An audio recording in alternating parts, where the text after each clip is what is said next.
అనమాచార్యుల వారి వంటి వాగ్గేయకారులు ఈశ్వర కటాక్షం చేత పొందిన విద్య, వారికి తెలియని సంప్రదాయం, వారికి తెలియని పురాణ సంబంధమైన విషయాలు, వారికి తెలియని ఆరాధన రహస్యాలు ఉండే అవకాశం ఉండదు. అందుకే వారు ఏ ప్రధాన భావనతో ఒక కీర్తనని రచన చేయడం ప్రారంభం చేశారో దానికి సంబంధించిన విషయాన్ని సమగ్రంగా కీర్తనలో ప్రతిపాదించగలుగుతారు. మీరు ఈ కీర్తనని పరిశీలిస్తే ఆయన కొండలలో నెలకొన్న కోనీటి రాయడువాడు అని ప్రారంభం చేశారు. శ్రీవేంకటేశ్వరుడు కొండలలో నెలకొన్నాడు, 7 కొండలలో ఉన్నాడు అన్న విషయం అందరికీ తెలుసున్న విషయం. అయితే యథార్థానికి భగవంతుడు కొండ మీద ఉండడానికి ప్రధాన కారణం ఏమిటంటే, కొండ మీద ఉన్న దేవుణ్ణి తెలుసుకోవాలంటే కొండ ఎక్కాలి. 84 లక్షల జీవరాశులలో చాలా జీవరాశులు భూమికి అడ్డంగా వెన్నుపాము ఉండేటట్టు పుట్టి అడ్డంగానే వెన్నుపాము పెరిగేటట్టుగా బ్రతుకుతాయి. మనిషి ఒక్కడు భూమికి అడ్డంగా పుట్టి నిలువుగా పెరుగుతాడు. అంటే మనిషి ఒక్కడే ఊర్ధ్వముఖ చలనం చేసి భగవంతుణ్ణి తెలుసుకోగలడు. కొండలలో నెలకొన్నవాడు అన్న మాటకు అర్థం ఏమిటంటే, నువ్వు ఊర్ధ్వముఖ చలనం చేస్తే తెలుసుకోవడానికి అవకాశం ఇచ్చేటటువంటి వాడు. అందుకనే ఆయన ఆనందనిలయ విమానమునందు ఉంటాడు. అసలు ఈశ్వరుడికి పర్యాయ పదం ఆనందం. కృష్ణుడి పేరు కూడా నిజానికి కృష్ అంటే నిరతిశయ ఆనంద ఘనము. అటువంటి ఆనంద స్వరూపమైన భగవంతుడు నీకు అనుభవంలోకి రావాలి అంటే నువ్వు ఊర్ధ్వముఖ చలనం చెయ్యాలి. ఆయన కోనీటి రాయడు. సర్వసాధారణంగా నదుల యొక్క తీరాలలో ఈశ్వర దేవాలయాలు ప్రతిష్ఠితమవుతూ ఉంటాయి. అక్కడ స్వయంభూగా వ్యక్తమవుతూ ఉంటాడు. కానీ వెంకటేశ్వరుడు మాత్రం స్వామి పుష్కరిణికి ఎనలేని ప్రాధాన్యతనిచ్చి దాని పేరే స్వామి పుష్కరిణి అయింది. శ్రీ వెంకటేశ్వర సుప్రభాతానికి సంబంధించి మనం ఇచ్చే మంగళహారతి శ్లోకాల్లో కూడా శ్రీవైకుంఠ విరక్తాయ స్వామి పుష్కరిణీ తటే రమయా రమమాణాయ వెంకటేశాయ మంగళం అంటాం. వైకుంఠమునందు విరక్తి చెంది స్వామి పుష్కరిణి తటమునందు నివసించుచున్నవాడా అని పిలుస్తారు.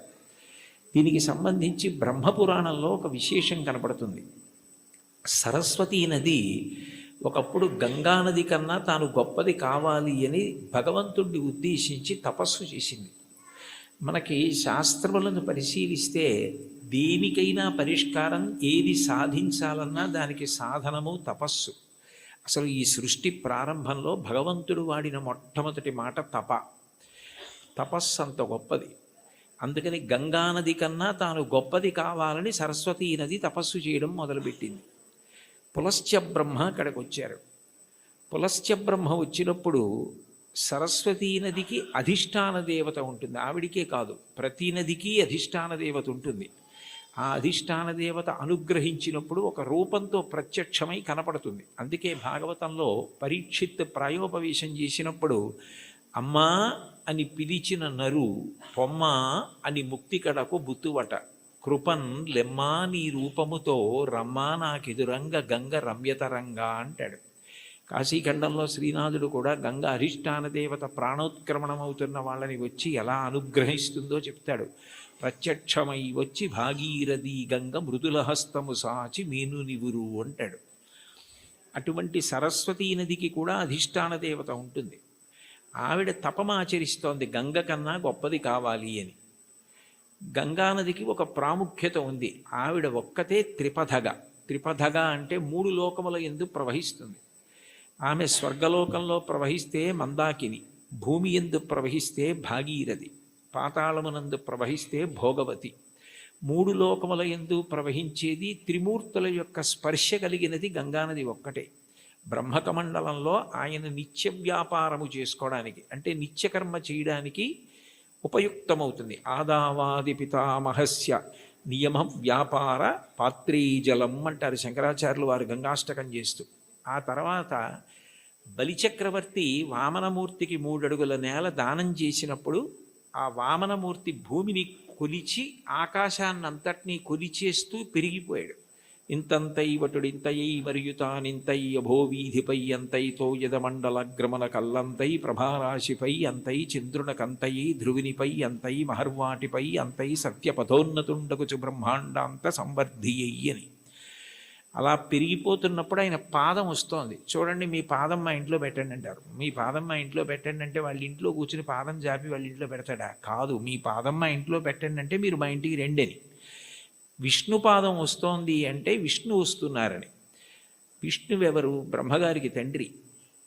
అందుకని బ్రహ్మగారు గబగబా సత్యలోకంలోంచి బయటికి వచ్చి, మా నాన్నగారి పాదం బయటకు వస్తోంది, కొడుకుగా మా నాన్నగారు వస్తున్నప్పుడు ఆయన కాళ్ళు కడగడం నా కర్తవ్యం అని తన పుట్టిల్లిది పొమ్మటంచునజుడుం తన్నాభిపంకీరుహంబు నిరీక్షించి నటించి ఉన్నత పదంబున్ గాంచి తత్పాదశీచనముంచేస కమండలూదకములన్ చల్లించి తత్తోయముల్ వినువీధిన్ ప్రవహించే దేవనదిగా విశ్వాత్ము కీర్తి ప్రభన్ అంటారు. బ్రహ్మగారు విష్ణుపాదములు గడిగారు ఆ గంగాజలాలతో. తర్వాత భగీరథుడు తపస్సు చేస్తే గంగ పైనుంచి కింద పడుతున్నప్పుడు మధ్యలో పరమేశ్వరుడు దాన్ని పట్టాడు. భవాంగపతితంతోయం పవిత్రమితి పస్పృశు అంటారు రామాయణం బాలకాండలో. శివుడి యొక్క శరీరానికి అంతటికీ తగిలి గంగ ప్రవహించింది. ముగ్గురు మూర్తుల యొక్క స్పర్శని పొందింది. జహ్ను మహర్షి తాగి బయటికి వదిలిపెట్టారు. తస్మాత్ జహ్నుసుతా గంగా ప్రోచ్యతే జాహ్నవీతి చ అంటారు వాల్మీకి మహర్షి రామాయణంలో. జహ్నువు తాగి శరీరంలోంచి బయటికి వదిలిపెట్టారు కాబట్టి జాహ్నవి అయింది. ఋషి తీసుకొచ్చారు కాబట్టి ఋషి స్పర్శని పొందింది, అంటే జహ్నువు శరీరంలోంచి వచ్చింది. భగీరథుడు రాజర్షి, రాజు తీసుకొచ్చాడు కాబట్టి, ఒక ధర్మం కోసం తీసుకొచ్చాడు కాబట్టి అంత పవిత్రమూర్తి అయి సగరులను ఉద్ధరించింది. అంత గొప్పదైన గంగతో సరస్వతి పోటీ పడి తపస్సు చేసింది.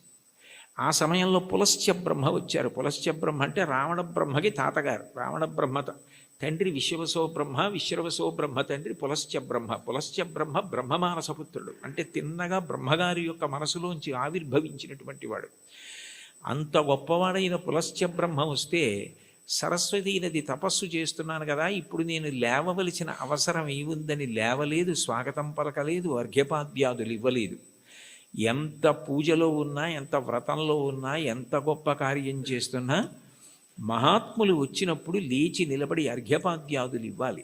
అలా ఇవ్వకపోతే పరమదోషం కలుగుతుంది. గజేంద్రమోక్షణ ఘట్టంలో కూడా ఇంద్రజుమ్న మహారాజు గారు అగస్త్యుడు వచ్చి లేచి నిలబడి నమస్కరించి అర్ఘ్యపాద్యాదులు ఇవ్వని కారణం చేతనే గజయోని ఎందు పుట్టవలసి వచ్చింది.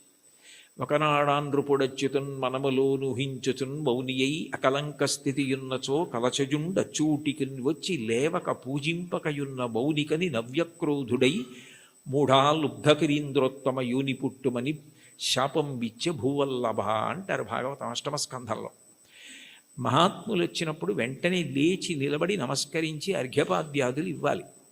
అలా ఇవ్వలేదు కాబట్టి అది కట్టి కుడిపేస్తుంది, చాలా పెద్ద పాపం అయిపోతుందన్న దయాహృదయంతో పులస్త్య బ్రహ్మ, నువ్వు ఏ కోరికతో తపస్సు చేస్తున్నావో అది నీకు సిద్ధించకుండుగాక అని శపించాడు.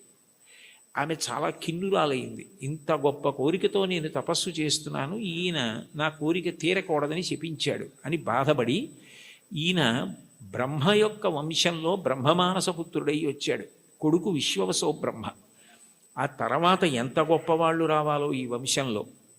నీ వంశము రాక్షస వంశమైపోతుంది, బ్రహ్మకోవిదులు రారు, ఇక పైన రాక్షసులు పుడతారు నీ వంశంలో అని శపించింది. ఆయన చాలా బాధపడి, నువ్వు నన్ను ఇట్లా శపించావు, ఆమె త్రిపథ గంగ, ఆమెతో సమానం ఎట్లా కాగలవు?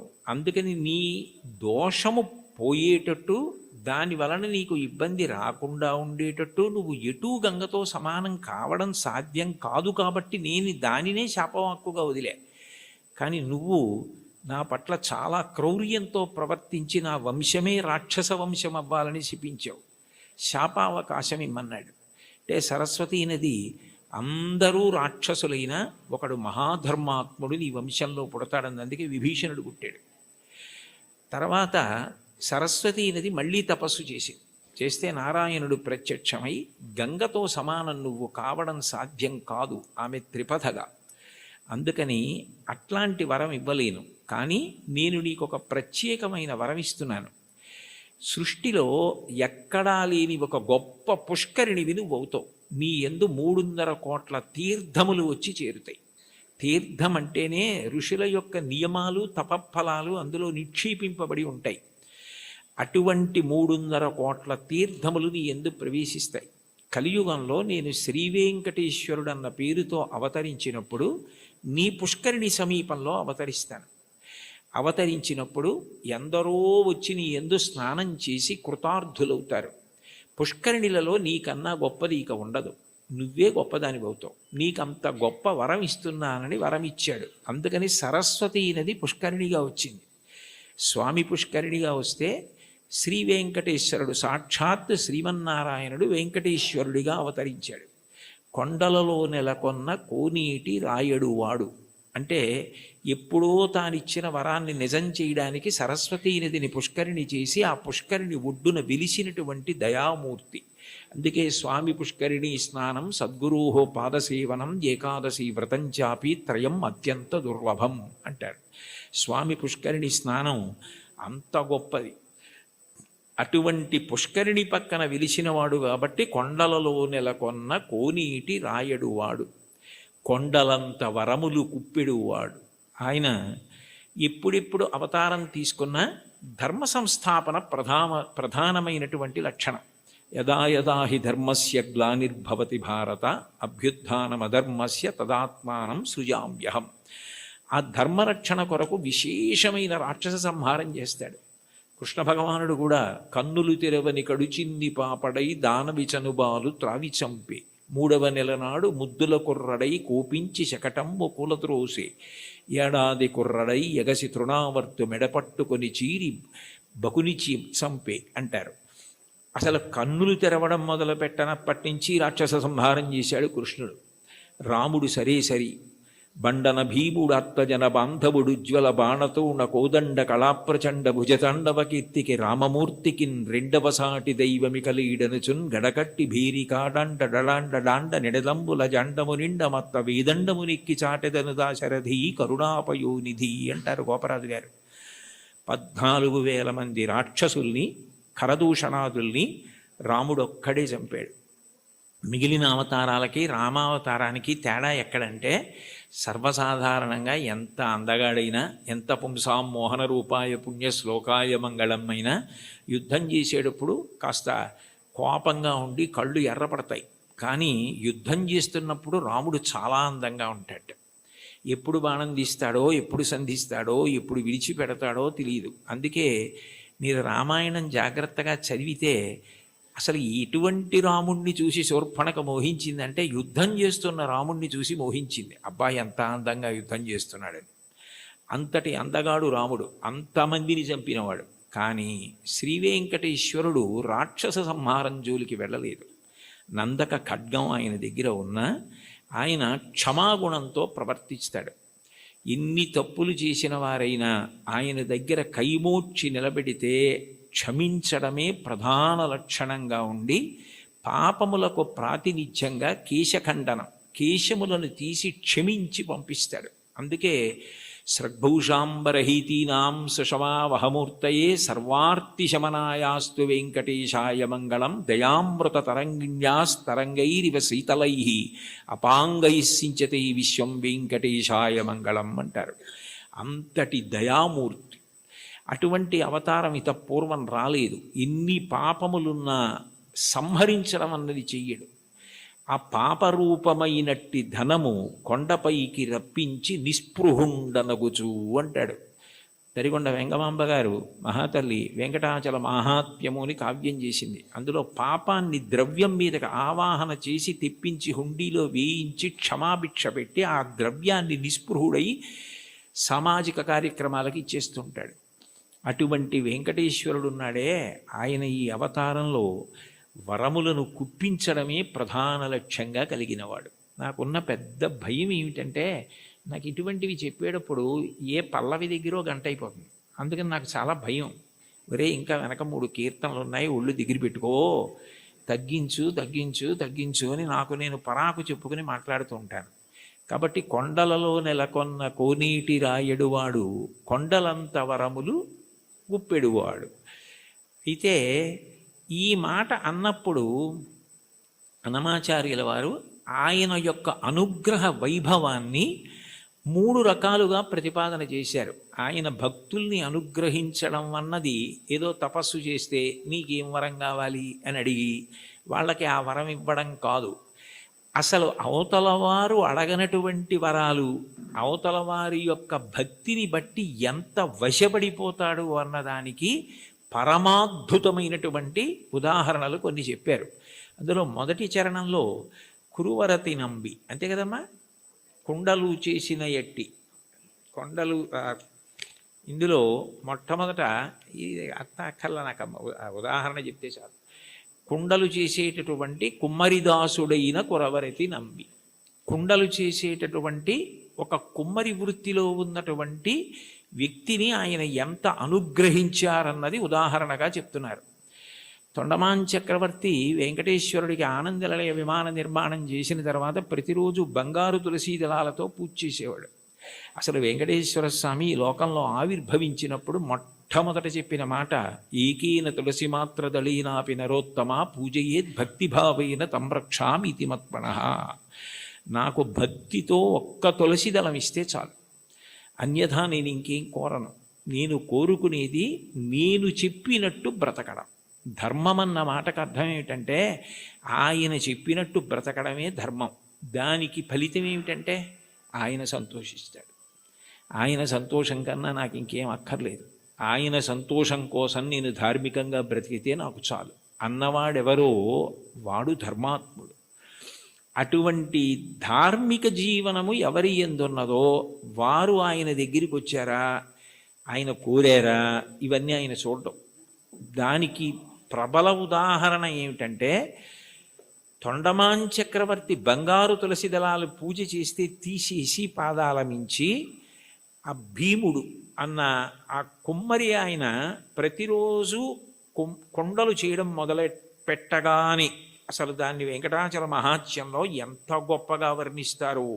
బంకమన్నుతో దళాలు చేసి కొయ్య వెంకటేశ్వరుడి పాదాల మీద సమర్పణం చేసి మొదలెట్టేవాడు ఆయన. ఆయన వరకు ఆయనకి అది కొయ్య బొమ్మ కాదు, అది వెంకటేశ్వరుడు. అలా నమ్మి చేశాడు ఆయన. రోజు ఆ దళాలు ఉండేవి, మట్టి దళాలు. బంగారు దళాలు పక్కకు పోయేవి. తొండమాన్ చక్రవర్తి చూసి చాలా ఆశ్చర్యపోయాడు, ఇదేమిటి నేను బంగారు దళాలతో చేస్తే మట్టి దళాలు ఉంటాయి ఏమిటని. అప్పుడు వెంకటేశ్వరుడు మాట్లాడాడు, ఆయననే అడిగాడు.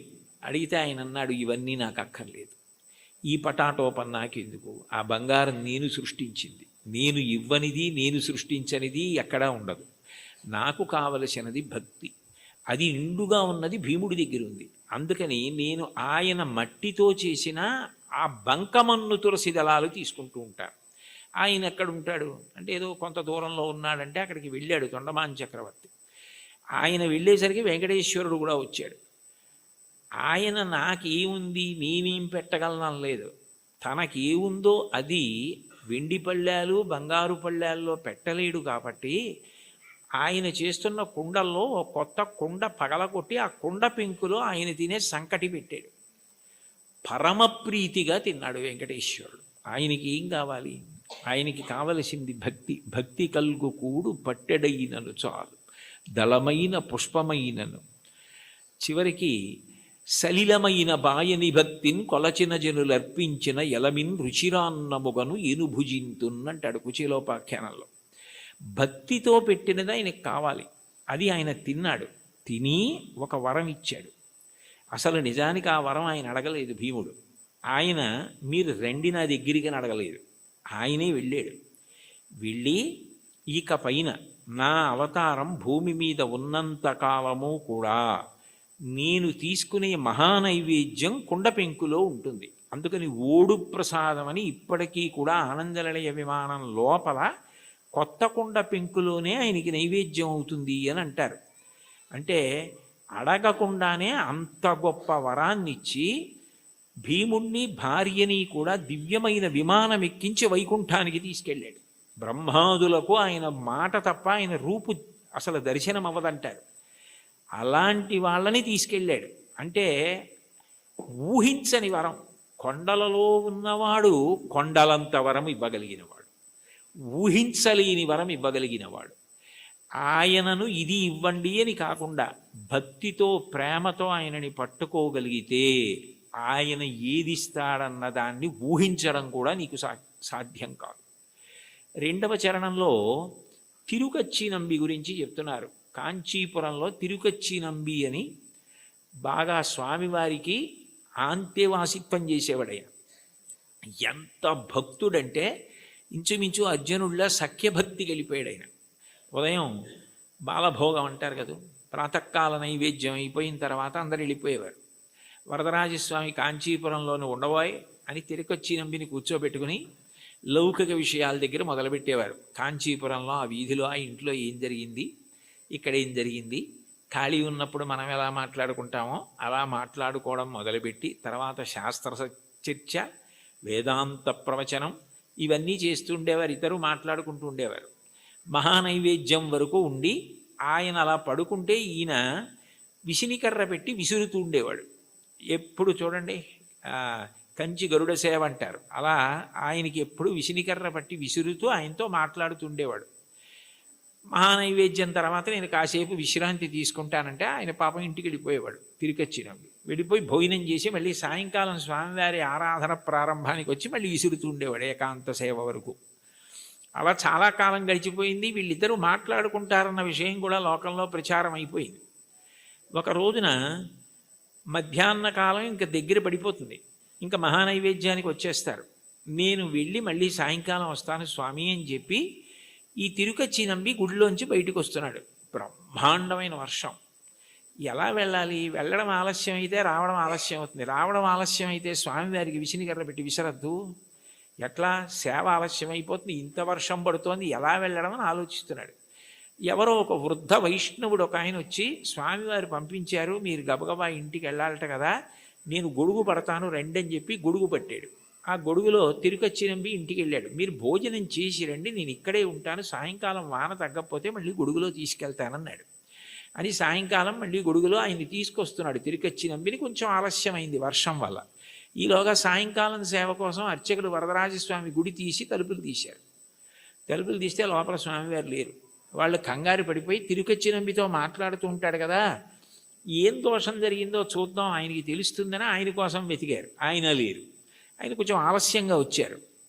నీకేమైనా తెలుసా నంబి, స్వామివారు ఏమైపోయారు, కనపట్టలేదు, ఏమైనా అపరాధం జరిగిందా, ఎవరినన్నా భక్తులను అనుగ్రహిస్తున్నారా అని కంగారు పడిపోతున్నారు. అదేమిటి నాకు తెలీదు, ఎక్కడికి వెళ్ళిపోయారని చెప్పి ఆయన స్వతంత్రంగా ఇంట్లోకి వెళ్ళి వస్తువుల్ని వెతికే యజమాని ఎలా ఉంటాడో అలా వెళ్ళి, అదేమిటి స్వామివారు లేకపోవడం ఏమిటని చూస్తే ఆయన అలాగే పడుకుని ఉన్నారు. అయ్యో ఇక్కడే ఉన్నారు వరదరాజస్వామివారు, మీరు వెతుకుతున్నారు ఏమిటన్నారు. వచ్చి చూసేటప్పటికి ఆయన ఒంటి మీద వర్షపు నీటి చుక్కలు ఉన్నాయి. అంటే తాను తడిసి తిరుకచ్చినంబికి గొడుగు బట్టి తీసుకొచ్చారు. ఆ తిరుకచ్చినంబి ఇంట్లో భోజనం చేసినంతసేపు వరదరాజస్వామి వారు బయట నించున్నారు. బయట నించుని గొడుగు పట్టుకుని నించుని ఆయన వచ్చిన తర్వాత ఆయన్ని తీసుకుని వచ్చారు. అంటే ఒక భక్తుడి కోసం భగవంతుడు ఎంత కిందకొస్తాడు అవన్నీ అడిగారా తిరుకచ్చినంబి? అడగలేదు. అడగకపోయినా అంత కిందకొచ్చి తర్వాత భాగవతులతో కలిసి ఎలా ఉండాలో చెప్పి చిట్ట చివరికి మోక్షం ఇచ్చారు.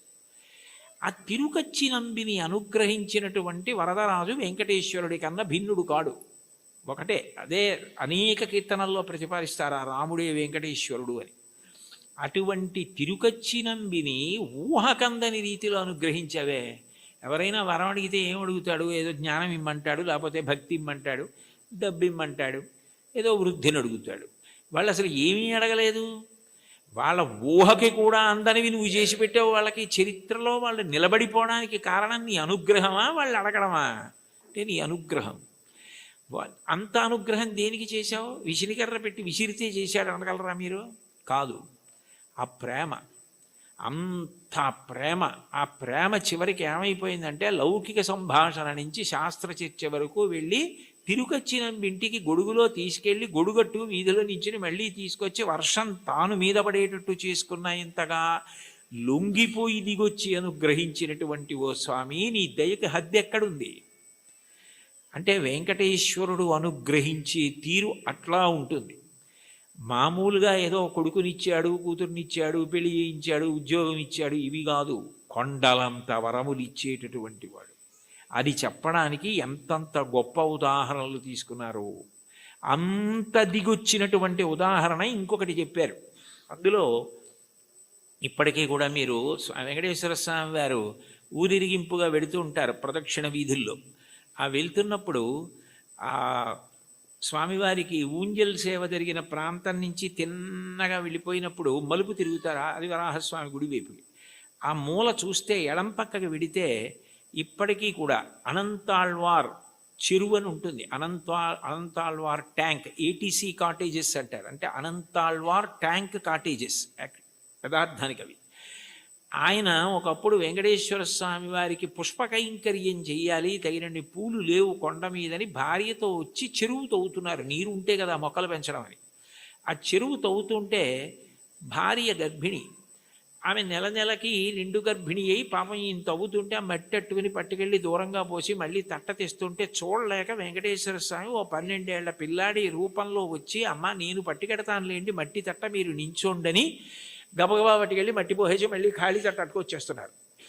ఏమిటి నిండు గర్భిణి, నేను మట్టి తవ్వే లోపల తట్ట పట్టుకెళ్ళి ఎక్కడో మట్టి పోసేసి మళ్ళీ మట్టి తట్ట పట్టుకొచ్చేస్తోంది అని ఆయన ఆశ్చర్యపోయి తలెత్తి భార్యని అడిగారు, ఇంత తొందరగా ఎలా తీసుకెడుతున్నావు అన్నారు. నేను కాదు, ఇదిగో ఈ పిల్లాడు మీరు ఇంతకు ముందు ఒకసారి వచ్చి సేవ చేస్తానంటే వద్దు, మా గురువుగారి మాట నేనే చేసుకోవాలి, మా ఆవిడ చేసుకోవాలన్నారు. కానీ అమ్మ నువ్వు నిండు గర్భిణివి కదా, చేసి పెడతానంటే కాదనలేక చేయమన్నాను, ఆ పిల్లాడు మోస్తున్నాడు మట్టి తట్ట అంది ఆవిడ. అమ్మ ధూర్తుడా, వద్దురా, ఇది మా గురువుగారు చెప్పారు, నేను మా ఆవిడ చేయవలసిన సేవ అంటే ఇప్పుడు మళ్ళీ మా ఆవిడ్ని పట్టుకుని జాగ్రత్తగా నువ్వు మోహేస్తున్నావా మట్టి, నీ పని చెప్తానని చేతిలో ఉన్న గుణపం పట్టుకుని వెంకటేశ్వరుణ్ణి కొట్టడానికి పరిగెత్తారు. ఆయన గుడి చుట్టూ పరిగెత్తారు ఇప్పుడున్న ప్రదక్షిణ వీధుల్లో. వెనక అనంతాచార్యులు వారు పరిగెత్తారు. ఆయన ఆనందనిలయ విమానంలో దూరిపోతుంటే కోపం వచ్చి పిల్లాడు పారిపోతున్నాడని గుణపం విసిరారు. ఆ గుణపం వెళ్ళి గడ్డానికి కొట్టుకుంది. ఆ గడ్డం బద్దలై నెత్తురు కారింది. ఈయన సరే పిల్లాడు పారిపోయాడు, దొరకపోతాడా అని వెళ్ళిపోయారు. సాయంకాలం సంధ్యావందనం చేసుకుని గుళ్ళోకి వెళ్ళేటప్పటికీ స్వామివారి గడ్డంలోంచి రక్తం కారుతోంది. అందరూ కంగారు పడిపోతున్నారు. అప్పుడు వెంకటేశ్వర స్వామి వారు, నా ప్రియభక్తుడు నాకు పుష్పవాటిక నిర్మించాలని భార్యతో కలిసి చెరువు తవ్వుతుంటే ఉపకారం చేయడానికి వెడితే నా మీద గుణపం విసిరాడు. ఈ గుర్తుగా ఎప్పటికీ నేను ఇక్కడ ఈ మచ్చ ఇలాగే ఉంచుకుని దాని మీద పచ్చకర్పూరం అద్దుకుంటాను అని ఇప్పటికీ వెంకటేశ్వరుడి గడ్డం మీద పచ్చకర్పూరపు మచ్చ. మనం ఇప్పటికీ వెంకటేశ్వర స్వామి వారి దర్శనానికి శంఖనిధి పద్మనిధి నీళ్లు పడుతుంటాయి. అక్కడ కాళ్ళు కడుక్కొని పెద్ద గడప దాటి కుడి చేతి వైపు గోడ మీద చూడగానే ఓ గుణపం వేలాడుతుంటుంది. గడ్డపార అని ఉంటుంది తెలుగులో, అనేక భాషల్లో రాసి ఉంటుంది. ఆ గుణపమే అనంతాచార్యులు వారు విసిరారు. ఆ తర్వాత ఆయనతో ఎన్నో లీలలు చేశారు. ఇప్పుడు అవన్నీ ఎందుకు కాబట్టి ఆఖరికి భక్తుడి చేతిలో దెబ్బతిని రక్తం కారి అంతటి మహానుభావుడు దాన్ని పచ్చకర్పూరం అద్దుకుని, ఏమో చూసిన వాళ్ళందరూ ఆ పచ్చకర్పూరం ఏమిటి, ఆ మత్స ఏమిటి అని అడిగితే పెద్దవాళ్ళందరూ పిల్లలకి ఈ కథ చెప్తుంటే నీ పేరు వినపడితే నేను మురిసిపోతానోయ్ అని చెప్పి కొట్టిన దెబ్బని మచ్చగా ఉంచుకొని పచ్చకర్పూరం పెట్టుకున్నావే, నీ దయకి హద్దుందా? బతిమాలి మట్టి మోసి గుణపం దెబ్బ తిని దాన్నేమో ఒక పెద్ద గుర్తుగా ఉంచుకున్నావా? ఎంత ప్రేమైకమూర్తివయా! ఆఖరికి ఇప్పటికీ ఆయన బొగడ చెట్టు రూపంలో ఉంటారంటారు. నేను వెళ్ళినప్పుడు అప్పుడప్పుడు వెడుతూ ఉంటాను. వాళ్ళు పాపం వాళ్ళ వారసులు ఉన్నారు, ఎంతో ప్రేమగా పిలిచి నన్ను మాట్లాడుతూ ఉంటారు. కాబట్టి అనంతాచార్యుల వారిని అంత గొప్పగా అనుగ్రహించినటువంటి వాడివే నువ్వు. నీ దయకి హద్దు ఎక్కడుంది? అడిగితే వరం ఇవ్వడం కాదు, అడగకుండా కొండలంత వరాలు ఇచ్చేసావే. ఇప్పటికీ స్వామివారు ప్రత్యేకంగా అక్కడికి వెడతారు. అనంతాచార్యుల వారు ఎక్కడ చెరువు తవ్వారో, ఎక్కడ చెట్టు ఉందో అక్కడికి వెళ్ళి ఆయనకి హారతి ఇచ్చింది అనంతాచార్యుల వారికి ఆ బొగడ చెట్టుకి ఇస్తారు. ఇప్పటికీ సంవత్సరంలో ఒక రోజు ఉత్సవం జరుగుతుంది. అనంతాచార్యుల వారు గుణపం విసిరిన రోజున అంత వేగంగా ఆనందనిలయ విమానం చుట్టూ పరిగెత్తినట్టే వెళ్ళిపోయి పల్లకి లోపలికి వెళ్ళిపోతుంది. అంటే భక్తుడు కొట్టిన రోజుని ఉత్సవంగా చేసుకుని ఇప్పటికీ ఆనందనిలయం చుట్టూ అలా పరిగెడుతున్నావా? ఏమిటయా నీ దయ, అంతుందా దానికి? ఇంతటి దయామూర్తివా, అంతటి వాడివి, నీ గోటి కాంతి చూడడం సాధ్యం కాదు. అక్రూరుడు అంటాడు భాగవతంలో, శూరులు తొల్లియే విభుని శోభిత పాద నక ప్రభావళంచేరి భవాంధకారముల చిక్కక ఉందురు వట్టి దేవునిన్ వైరముతోడనైన పిలువన్నను పంపి శుభంబు చేసే నిష్కారణమైన ప్రేమ ఇది కంసుని పోలు సకుండు కల్గుని అంటాడు. ఆయన కాలి గోటికి ఉన్న కాంతిని చూడడం సాధ్యం కాదు.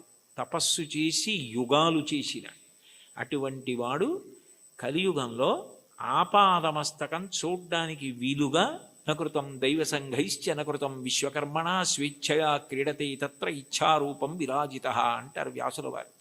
తనంత తాను ఒక రూపాన్ని పట్టి అలా నిలబడ్డాడది రాతి విగ్రహం కాదు, సాక్షాత్ శ్రీమన్నారాయణుడు. ఇన్ని వరాలు ఇస్తున్నావా, ఇన్ని పాపాలు చేసిన మాకు దర్శనం ఇస్తున్నావా, ఇవ్వడం కాకుండా నీ దగ్గరికి వచ్చి ఏమడిగితే ఇస్తున్నావా, ఏమీ అడగకుండా నీ ఎందు ప్రేమ పెంచుకున్న వాడికి నువ్వేమిస్తావో చెప్పడం ఎవరికి సాధ్యమయ్యా?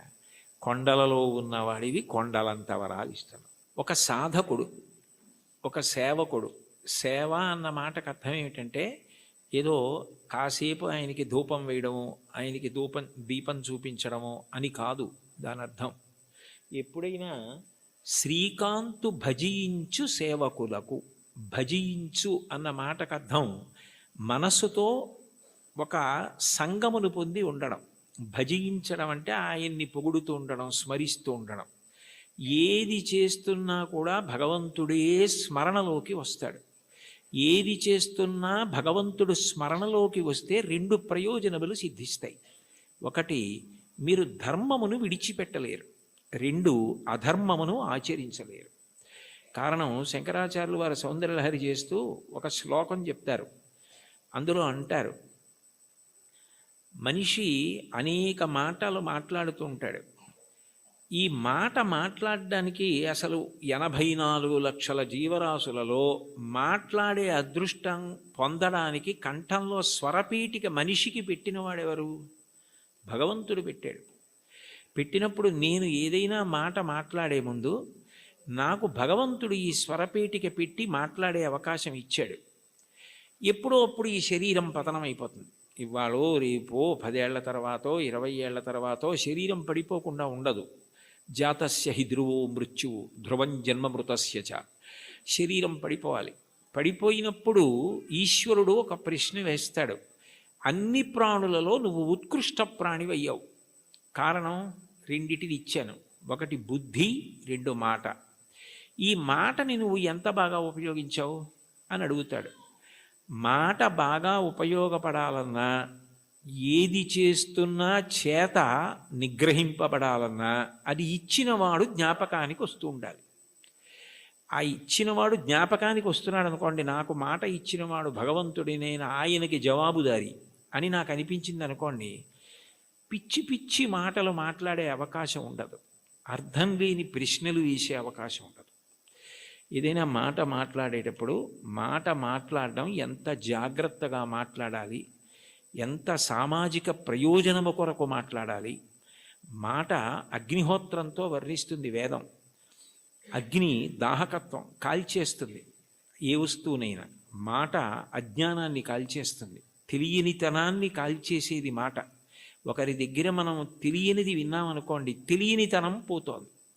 అందుకని మాట అన్నది అంత గొప్పది. మీరు మాట్లాడేటప్పుడు ఇది నాకు భగవంతుడు ఇచ్చాడు, సక్రమంగా వినియోగించుకోవాలి అని మాట్లాడారనుకోండి, అది పూజ. ఎందుకంటే ఈశ్వరుడికి కట్టుబడి మాట్లాడుతున్నారు. మీరు నేను ఇది మాట్లాడను అని ఎందుకంటున్నారంటే ఈశ్వర భక్తి చేత.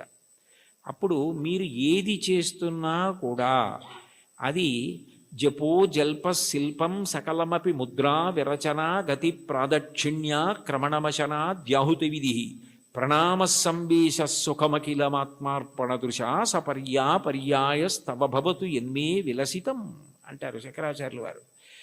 నేను నా చేతిని కదుపుతున్నాను అనుకోండి, ఈ చెయ్యి కదులుతోంది అంటే ఈశ్వర కృప. ఈ చేతిని మీరు బెంగపెట్టుకోకండి అని మంచి మాట మాట్లాడడానికి ఇలా అంటాను తప్ప మీ సంగతి చూస్తానని ఇలా అనను. ఈ చెయ్యి కదలడానికి శక్తి ఆ పరదేవత అయి ఉన్నది. ఈ కదలికలు ఆమె సంతోషించడానికి పనికి రావాలి తప్ప ఆమె నా యందు కాఠిన్యము వహించడానికి ఆమె నన్ను చూసి వీడికి ఎందుకు ఇచ్చాను శక్తి అని అనుకునేటట్టుగా నేను ప్రవర్తించకూడదు. యాదేవి సర్వభూతేషు శక్తి రూపేణ సంస్థిత. ఆ తల్లి నా యందు శక్తిగా ఉంది, దాన్ని సద్వినియోగం చేసుకోవాలి అనుకున్నాను అనుకోండి, నేను అప్రయత్నంగా పుణ్యకార్యామే చేస్తాను తప్ప ఈశ్వరుడు ఖేదము పొందకూడదు. కాబట్టి ఆయన నా యందు అమర్షము పొందకూడదు. కాబట్టి నేను ఎప్పుడూ పాపము చెయ్యకుండా నన్ను నేను నిగ్రహించుకోగలుగుతాను. అది భజించు భక్తి.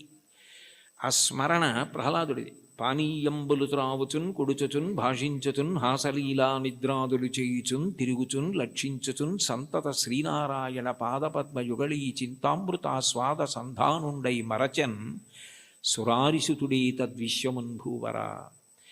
ఏది చేస్తున్నా భగవంతుడి జ్ఞాపకానికి వస్తూ ఉంటాడు.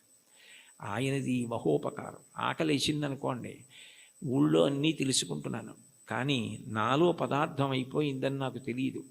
మంటగా వస్తే తొందరగా తింటానని క్షుత్తు భరించలేని మంటగా ఆకలి రూపంలో వచ్చి నువ్వే పంటగా భూమి మీద పండి బ్రహ్మాండంలోది పిండాండంలో పడేస్తే జీర్ణం చేసి నేను తిన్న పప్పు కూర పచ్చడి పులుసు ఇవన్నీ లోపలికి వెడితే అహం వైశ్వానరో భూత్వా ప్రాణినాం దేహమాశ్రిత ప్రాణాపాన సమాయుక్తం పచాన్యన్నం చతుర్విధం పచనం చేసి జీర్ణం చేసి పిప్పిని తెల్లవారేటప్పటికీ సంవరణీకండరములు సడలిపోయి బయటికి వెళ్ళిపోయేటట్టు అనుగ్రహించగలిగావా అని ఎప్పుడూ స్మరణ చెయ్యగలిగిన వాడికి ఎప్పుడెప్పుడు ఆయన సేవ చేద్దామా అని అనిపిస్తుంది. అప్పుడు పూజ అంటే అరగంట చేద్దామా 20 నిమిషాలు చేద్దామా అనిపించదు. నా యందు ప్రాణమై నాకిన్ని చేస్తున్న ఆ స్వామి పాదములు నేను ప్రీతితో కడగాలి అని ఆ పాదాలు కడిగేటప్పుడు అంత తాదాత్మ్యతతో కడుగుతాడు, అంత తాదాత్మ్యతతో తుడుస్తాడు. ప్రవర్తించేటప్పుడు అంత తాదాత్మ్యతతో భగవద్భక్తితో ప్రవర్తిస్తాడు. విశ్వమంతా విష్ణువుగానే చూస్తాడు. విశ్వం విష్ణుర్వషత్కారో భూత భవ్య భవత్ప్రభు అని చదవడం వేరు, విశ్వమును విష్ణువుగా చూడడం వేరు. విష్ణువును విశ్వమంతా చూసిన వాడికి విశ్వమే బంధువు, విశ్వమే ఈశ్వరుడు. అప్పుడు ఆయన ప్రవర్తన ఎలా ఉంటుంది? ఆయన దేనిని గాయపరచలేడు. కారణం ఆయనకి కనపడుతున్నది అంతా విష్ణువే. రామకృష్ణ పరమహంస దగ్గరికి వెళ్ళి ఎన్ని చెప్పినా వినడండి వాడు నారాయణుడే అని అడిగాడు వివేకానందుడు. నారాయణుడు కాడని అనకు, మూర్ఖ నారాయణుడు అన్నారు. అంటే అది భక్తి, అంతటా విష్ణువుని చూడగలగడం. అలా భజించి సేవించేటటువంటి వాళ్ళు ఎవరున్నారో వాళ్ళు తరించడానికి నిరోధించగలిగినది ఏముంటుంది అంటే అడ్డము కాగలిగినది బారుమాను అంటారు. మార్కండేయ కృతం సప్తశతి స్తోత్రంలో అర్గళా స్తోత్రం అని ఉంటుంది. అర్గళా స్తోత్రం అంటే బారుమాను నిరోధించున్నది అని. నిరోధించగలరా? ఆపగలరా? అట్లా సేవించగలిగిన వాడెవరున్నాడో, అటువంటి మనసు పొందినవాడెవరున్నాడో వాడు స్వామి యందు ఐక్యము కాకుండా ఆ భక్తియే చివరికి జ్ఞానమై మోక్ష కారణమవుతుంది. ఆయన యందు కలిసిపోతుంది. ఆ ప్రవహించిన భక్తి నది వెళ్ళి సముద్రమునందు కలిసిపోయినట్లు. భక్తికి చరమాంకం ఏమిటంటే ఈశ్వరుణ్ణి చేరిపోవడమే. దానికి ప్రతిబంధకాలు ఉంటాయి కానీ అడ్డలేవు. శంకరాచార్యులు వారు శివానంద లహరిలో ఒక అద్భుతమైన శ్లోకం చెప్తారు. అందులో అంటారు, అంకోలం నిజబీజ సంతతి రయస్కాంతోఫలం సూచికా సాధ్వీ నైజ విభుం లతాక్షితిరుహం సింధు సరిద్వల్లభం ప్రాప్నోతీహ యథా తథా పశుపతే పాదారవిందద్వయం చేతో వృత్తిరుపేత్య తిష్టతి సదా సా భక్తిరిత్యుచ్యతే అంటారు. నది సముద్రాన్ని చేరుకోవడానికి బయలుదేరుతుంది. ఎవరు దారి చూపిస్తారు? ఓ నది ఇలా వెళ్ళు సముద్రం వస్తుందని చెప్తారా? చెప్పరు. నది వెళ్ళిపోతూ ఉంటుంది. వెళ్ళిపోతున్నప్పుడు ఏ చంద్రశేఖరీంద్ర సరస్వతి మహాస్వామి వంటి మహాపురుషులో స్నానం చేస్తారు. అంతటి మహానుభావుడు ఇక్కడ స్నానం చేశాడని నది ఆగదు. ఒక ధూర్తుడు మూత్ర విసర్జన చేస్తాడు, అవమానమని బెంగపెట్టుకోదు. ఒక ముళ్ళ కంప వీపు చీరుతుంది, బొడ్డు నుంచి వంగి బాధపడదు. ఒక చోట బొగడపూల చెట్టు పువ్వులు రాలుస్తుంది, పొంగిపోదు. మానవమానములు దాటి సముద్రమును చేరడమే తన పరమ ప్రయోజనంగా తాను వెళ్ళిపోతుంది. కుంతీదేవి కృష్ణుని అడుగుతుంది భాగవతంలో, యాదవులందు పాండుసుతులందు నాకు మోహ విచ్ఛేదము చెయ్యుమయ్య ఘనసింధువు చేరిడి గంగభంగి నీపాల సరోజ చింతనముపై ఆయన యందు మనసుండడం అలవాటైపోయిన వాడెవరో ఆయనను ఈశ్వరుణ్ణి చేరకుండా ఆపగలిగినది లేదు. అందుకే దాని విషయంలో ఒక విచిత్రమైనటువంటి మాట చెప్తుంటారు. ఆఖరికి భగవంతుని యందు ఐక్యమైపోయే స్థితిలో కూడా భక్తి యొక్క దార్ఢ్యం ఎలా ఉంటుందంటేట ఇంకా భగవత్ సేవ ఎందే ప్రీతి పొందుంటుందిట. అయ్యో చూడండి, దానికి నేను మీకు ఒక ఉదాహరణ చెప్పాలంటే, నాకు కూతురుంది, కొడుకున్నాడు. నా కూతుర్ని నేను ఎంతో ప్రేమగా పెంచి పెద్ద చేశాను, చదివించాను. దానికి పెళ్లి సంబంధం నేనే చూశాను. యోగ్యమైన వరుడు, మంచి కుటుంబం అని దానికి పెళ్లి చెయ్యాలని అబ్బో చాలా కష్టపడ్డాను. నేను కట్టుకున్న ఇల్లు ఒకటి అమ్మేశాను. పెద్దాపురం నాకున్నది ఆ ఇల్లు ఒక్కటే, అది అమ్మేశాను. ఇప్పుడు వేరే ఇల్లు కట్టుకున్నాను అనుకోండి కాకినాడలో. ఆ ఇల్లు అమ్మేశాను.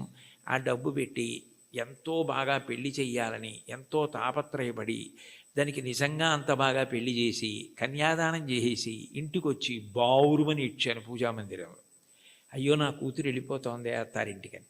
నేనే కదా కూతురికి పెళ్లి సంబంధం చూసింది, నేనే కదా అవన్నీ చేసింది, మరి కూతురు వెళ్ళిపోతోందని ఏడుపు ఏమిటి అంటే, ఎంత నేననుకుని ఇచ్చేస్తున్నా కూతురు నా ఇంట్లోంచి వెళ్ళిపోతోందని ఏడిచినట్టు భగవంతుని యొక్క భక్తిట మోక్షాన్ని కూడా ఒక స్థితిలో అమ్మో ఆయన ఎందుకు కలిసిపోవడమేనా, ఆయన్ని సేవించడానికి ఇంక అవకాశం ఉంటుందా అంటుంది.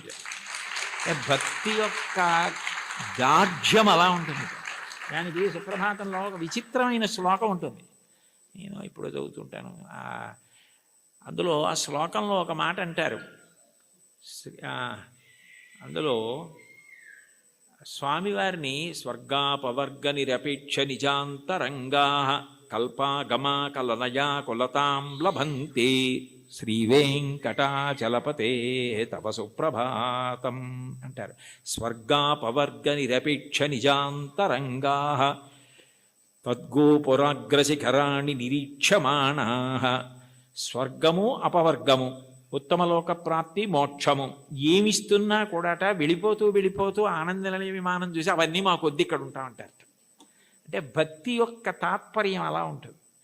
ఆ మనసు భజించి సేవించడానికి అలవాటు పడిపోయిన వాడు పతనం అయ్యేటట్టుగా చూడగలిగినది లోకంలో ఉంటుందా? వాడికి ఆకాశం అడ్డం కాదు, పాతాళం అడ్డం కాదు. పైకి వెళ్ళేవాడికి పాతాళం అడ్డం ఏమిటి? ఎవరికైనా పైకి ఎడుతుంటే ఆకాశం అడ్డం అవ్వాలి, ఇంకోటి అడ్డం అవ్వాలి. పాతాళం అడ్డం ఎలా అవుతుందంటే కింద పడితే పాతాళం అడ్డం అవుతుంది. బాగా కింద పడిపోదాం అనుకున్నానండి, నాకు పాతాళ లోకం అడ్డొచ్చింది అనాలి. ఈశ్వరుణ్ణి చేరాలనుకున్నవాడు పైకి ఎడతాడు కానీ కిందకి ఎడతాడా? అంటే ఒకవేళ ఓ తప్పు చేసి కిందకి వెళ్ళిపోయినా ఈశ్వరుడు వాడిని ఏం బాధ పెట్టడు. వాణ్ణి మళ్ళీ పైకెత్తే పూచి ఆయనే తీసుకుని పైకెత్తుతాడు. అందుకని పాతాళం అవడం అవదు, కింద పడ్డా కూడా వాడికి అంత కింద పడ్డా అంత పైకి ఎక్కుతాడు. దానికి ఉందా అంటే ఉంది. ఉదాహరణ బలిచక్రవర్తే ఉన్నాడు.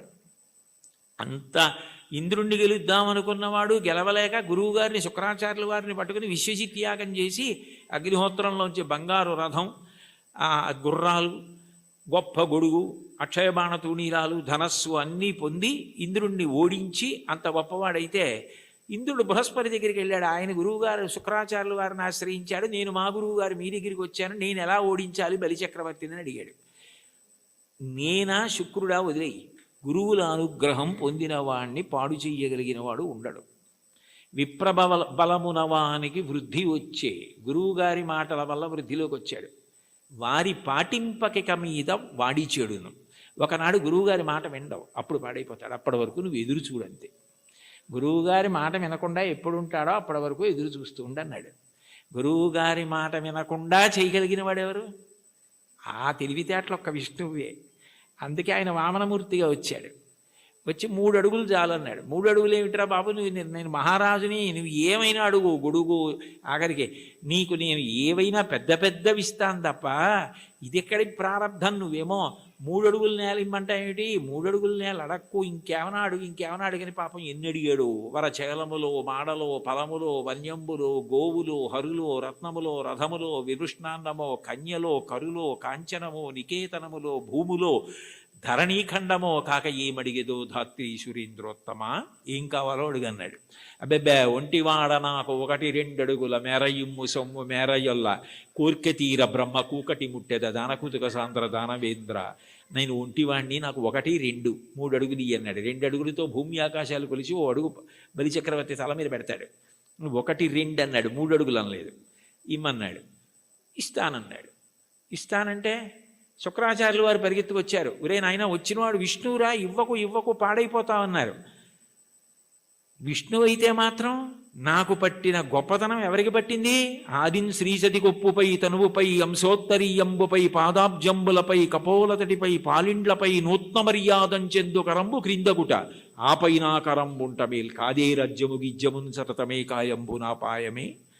అందరికీ అన్ని ఇచ్చే లక్ష్మీపతి, లక్ష్మీదేవి ఒంటి మీద చెయ్యేస్తే ఆవిడ అబ్బాని పొంగిపోయేటటువంటి చెయ్యి కింద అవడమా, పైన నేను చెయ్యి పెట్టి ఇవ్వడమా?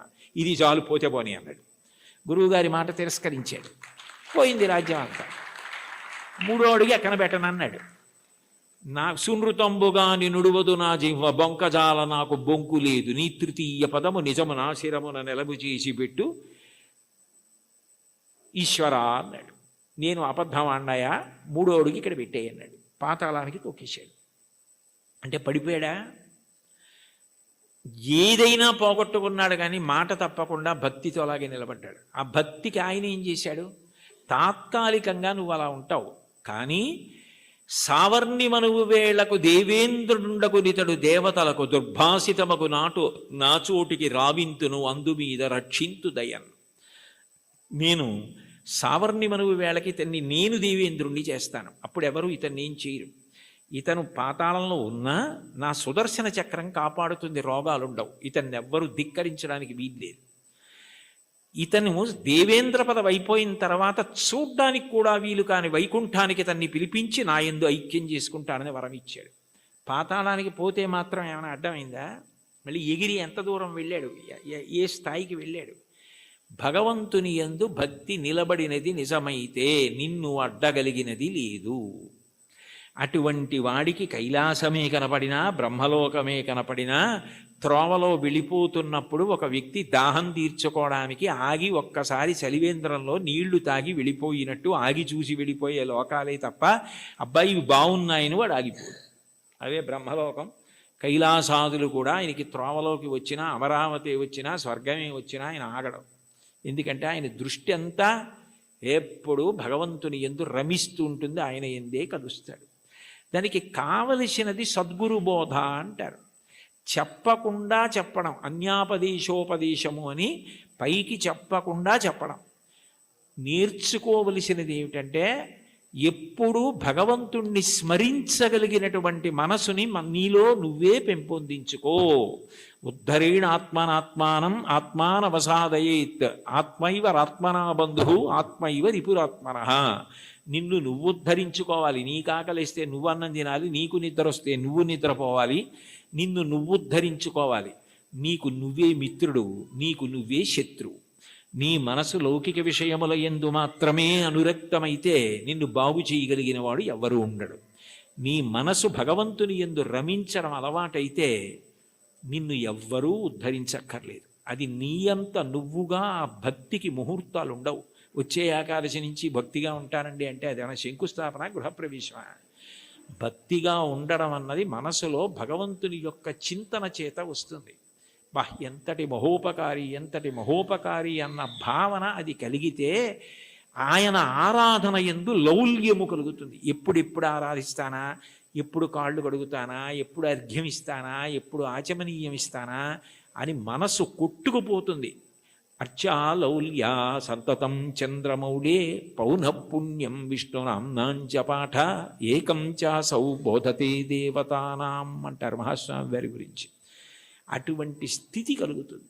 కాబట్టి అటువంటి వాడికి ప్రతిబంధకమేది, ఆపగలిగినది ఇది, అది నేర్చుకో అని చెప్పడం అన్యాపదేశం, ఉపదేశం. అంత గొప్పకి పరమ భాగవతోత్తములై భగవంతుణ్ణి చేసిన స్తుతి పాఠాలలో కూడా ఇటువంటివి పద్యాలు, శ్లోకాలు కనపడుతూ ఉంటాయి. ఈ కీర్తనకి సంబంధించినంత వరకు ఎదురుగుండా ఉన్నటువంటి వెంకటేశ్వరుణ్ణి, తిరుమలలో విరాజమానుడైన వెంకటేశ్వర స్వామి వారి ఎదుట నిలబడి, అది కేవలం ప్రతిమ అన్న భావన కాకుండా ఆయన వెంకటేశ్వరుడే, ఆయన సాక్షాత్తు శ్రీమన్నారాయణుడే అన్న భావనతో అన్నమాచార్యుల వారు మాట్లాడుతున్నటువంటి కీర్తన. అంటే యద్భావం తద్భవతి. అసలు ముందు మనం ఆరాధన చేసే మూర్తి అది విగ్రహం కాదు, అది పరమాత్మ అన్న భావన మనకుంటే పరమాత్మగానే ప్రతిస్పందిస్తాడు. వెంకటేశ్వరుణ్ణి దర్శించినటువంటి అన్నమాచార్యుల వారు ఆయన సాక్షాత్ శ్రీ మహావిష్ణువే అన్న ఉద్దేశ్యంతో ఆయనతో మాట్లాడుతున్న కీర్తన. అందుకే నేను, నువ్వు, నన్ను చూచి నువ్వు అన్న మాటలతో ఆయనతో మాట్లాడుతున్న సంబోధనతో ప్రారంభమైంది. అందులో అంటారు, నన్ను చూచి హరి నువ్వు నవ్వకుండేవా. నన్ను చూసి నువ్వు నవ్వకుండా ఉండలేవు, నాకు అర్థమైంది. అయితే నవ్వడం అనేటటువంటి మాటలో పరిహాసం చేయడం ఒక ఎత్తు. అంటే నువ్వు చేసేది తప్పు, నువ్వు చేసేది సరైన పని కాదు, అయోగ్యమైనది, అనౌచిత్యమైనది అన్నప్పుడు పరిహాసాస్పదంగా ఆయన నవ్వడం వేరు. వెంకటేశ్వరుడి నవ్వు శుచిస్మిత. రామాయణంలో అంటారే, తృణమంతరత కృత్వా ప్రత్యువాచ శుచిస్మిత అంటారు. ఒక కన్నతల్లి పసిబిడ్డడి యొక్క అమాయకత్వానికి ఎంత శుద్ధమైన నవ్వు నవ్వుతుందో, ఎంత పవిత్రమైన నవ్వు నవ్వుతుందో, భగవంతుని యొక్క నవ్వు అంత పవిత్రంగా ఉంటుంది మనం చేసే అమాయకపు పనులు చూసి. తల్లి ఏదో వేడిగా ఉన్నటువంటి పాయస పాత్ర అక్కడ ఉంటే పిల్లవాడు వెళ్ళి నేను తినేస్తానని పాయస పాత్రలో చెయ్యి పెట్టబోతే, నువ్వు తినలేవురా, అది చాలా వేడిగా ఉంది, నేను చల్లారి పెట్టి పెడతానని చెప్పి ఎంతో ప్రేమగా నవ్వి వాడిని దూరంగా పెట్టి ఉప్పుని ఊది చిన్న చిన్న ముద్దలు వాడి నోట్లో ఎంత ప్రేమతో తినిపిస్తుందో అంత ప్రేమతో నవ్వుతాట భగవంతుడు. అందుకని భగవంతుని యొక్క నవ్వు శుచిస్మిత, మందహాసం, చిన్న నవ్వు నవ్వుతాడు అని. అందుకని మూకశంకర్లు మందస్మిత శతకం చేశారు. 100 శ్లోకములు ఆయన నవ్వు మీద చేశారు, అమ్మవారి నవ్వు మీద. అటువంటి భగవంతుడు దేనికి నవ్వుతున్నాడు అన్నమాచార్యుల వారిని చూసి అంటే, ఆయన నేను ఈ మార్గం పట్టుకున్నాను కాబట్టి నేను తరిస్తాను అని అనుకుంటున్న వాళ్ళని చూసి నవ్వుతాట. ఎందుకని అంటే, ఏ మార్గం మీరు పట్టుకున్నా అది ఎక్కడ వరకు తీసుకెళ్ళగలదు అంటే భగవంతుడు ఉన్న చోటుకి తీసుకెళ్ళగలదు, భగవద్ దర్శనం చేయించలేదు. మీకు అదేదో నేను గొప్ప కోసం చెప్పట్లేదు, ఉదాహరణ మీకు బాగా పట్టుకోవడానికి చెప్తున్నాను. మీకు నన్ను చూడాలి అని అనిపించింది అనుకోండి, ఆయన ఎక్కడ ఉంటారండి అని అడుగుతారు. ఏదో పలానా చోట ఉంటారండి అని చెప్పారనుకోండి, మీరు అక్కడికి రాగలరు. కానీ తలుపు తీసి మా అబ్బాయి ఇవాళ ఆయన ఎవరిని చూడాలనుకోవట్లేదండి, ఆయన ఏదో చదువుకుంటున్నారు, నేను ఎవరిని చూడనని చెప్పారు అన్నారనుకోండి, మీరు చూడగలరా నన్ను? సాధ్యం కాదు. కానీ ఎవర్రా అని నేను అడిగాను అనుకోండి, వాడు వచ్చి నాకు ఏదో చెప్పాడు అనుకోండి, సరే ఉండు 5 నిమిషాలు చూసి వస్తాను అని నేను వచ్చాను అనుకోండి, నేను మిమ్మల్ని చూడాలని వస్తే మీరు నన్ను చూడగలరు తప్ప మీరు చూడాలని వస్తే నా చేత మీరు చూడబడలేరు, మీరు నన్ను చూడలేరు. మీరు నన్ను చూడడం మీ చేతిలో లేదు, నా చేతిలో ఉంది. ఇంత చిన్న విషయమే అలా ఉంటే భగవద్ దర్శనం, భగవద్ అనుభవం మనం పట్టుకున్న మార్గం వల్ల ఫలితంగా వస్తుంది. అదేనా కర్మ అయితే ఈ కర్మ చేస్తే ఈ ఫలితం వస్తుంది అని చెప్పచ్చు. అబ్బాయి నువ్వు ఈ పొలాన్ని దున్నవయ్యా, విత్తనాలు వెయ్యి, ఇలా నీరు పెట్టు, మొక్కలు వస్తాయి అని చెప్పచ్చు. భగవన్మార్గంలో నువ్వు ఈ మార్గాన్ని పట్టుకుంటే నీకు తప్పకుండా భగవద్ దర్శనం అయిపోతుంది, మోక్షం పొందగలవు అనుకుంటే అందులో ఎప్పుడూ 2 అంగుళాలు తక్కువ వస్తుంది. నేను చేస్తున్నాను కర్తృత్వం, దాని చేత ఈ ఫలితం వస్తుంది ఒక ఆశ. ఈ 2 మనసులో ఉండి పాటించిన ఏ పద్ధతి కూడా భగవంతుణ్ణి పూర్తిగా చేరనివ్వదు. అదే భాగవతంలో ఉలూకల బంధనం. యశోద ఎంత ప్రయత్నించి కృష్ణుడి బొజ్జ కట్టేద్దామని తజ్జనని లోగిటంగల రజ్జు పరంపరల తేవంగా ఆ బొజ్జ తిరిగి రాదయ్యే జగజ్జాలములున్న బొజ్జ కట్టందరమే. ఇన్ని తాళ్ళొచ్చి ముళ్ళేసి చుట్టూ తిప్పినా 2 అంగుళాలు తక్కువ వస్తూనే ఉంది. ఏమిటి 2 అంగుళాలే తక్కువ వస్తుంది, ఇన్ని తాళ్ళు ముడేసి పొట్ట చుట్టూ తిప్పినా పొట్టకి తక్కువ అవ్వకూడదు కదా, ఎన్ని తాళ్ళు కలిపి ముడేసినా 2 అంగుళాలే తక్కువ అన్న ఆలోచన ఆవిడికి రాలేదు. ఆవిడ మరిచిపోయింది. ఆవిడ ఇందులో నిమగ్నమైపోయిందంటే ఆయన కడదాం అనుకుందంతే. అప్పుడు ఆయన కట్టబడ్డాడు. మీరు జాగ్రత్తగా తెలుసుకోవాలి, ఆవిడ కట్టలేదు. అందుకే వడల చెమటలగయ నొత్తరీయముజార తురుముకున్న విరులు జారిరాల కట్టరాని తనను కట్టెదనని చింత కట్టుకున్న తల్లి కరుణ చూచి చిక్కడు సిరికౌగిటిలో చిక్కడు సనకాది యోగి చిత్తాబ్జములన్ చిక్కడు శృతిలతి కావలి చిక్కెనతడు లీల తల్లి చేతన్ రోలన్. ఆయన వేదమంత్రాలకి దొరకడు, ఆయన లక్ష్మీదేవి కౌగిటికి దొరకడు, ఆయన సనకసనందనాథుల మనస్సులో ఎందు దొరకడు. కానీ ఆయన దొరికిపోయాడు యశోదకి. ఎందుకు దొరికిపోయాడు అంటే ఆమె ఎందుకు చేస్తోందన్నది ఆమె మరిచిపోయి ఆయన ఆయనని కట్టడం అన్న దాంట్లో 2 అంగుళాలు తక్కువ వచ్చాయన్నది ఆవిడ మరిచిపోయినప్పుడు కట్టబడ్డాడు. నేను ఇది చేస్తున్నాను, ఈ మార్గం పట్టుకున్నాను, దీని వలన ఇది కలుగుతుందని నువ్వు మరిచిపోయి ఆనందంతో అది చేసినప్పుడు ఆయన నీ చేత బంధింపబడతాడు. అదే మహాభారతంలో సహదేవుడు కట్టడం, అదే భాగవతంలో యశోద కట్టడం. అది లేనప్పుడు నేను ఒకటి పట్టుకుని ఇదిగో ఇది చేసుకొచ్చేస్తున్నాను కాబట్టి నీ దగ్గరికి వచ్చేస్తున్నాను, నువ్వు నాకు వశపడిపోతావంటే నేను గొప్ప ఆయన గొప్ప. అప్పుడు దానికి ఒక పాఠ్య ప్రణాళిక ఉంది, ఇలా చేసేస్తే ఆయన దొరికిపోతాడు. అలా ఎక్కడుంది స్వామి, అలా ఉందా అని చెప్పడానికి మనసుకు గోచరమా మాటలకు గోచరమా? మనసుకి నువ్వు దొరికిపోతావా? ఎలా దొరికిపోతావు?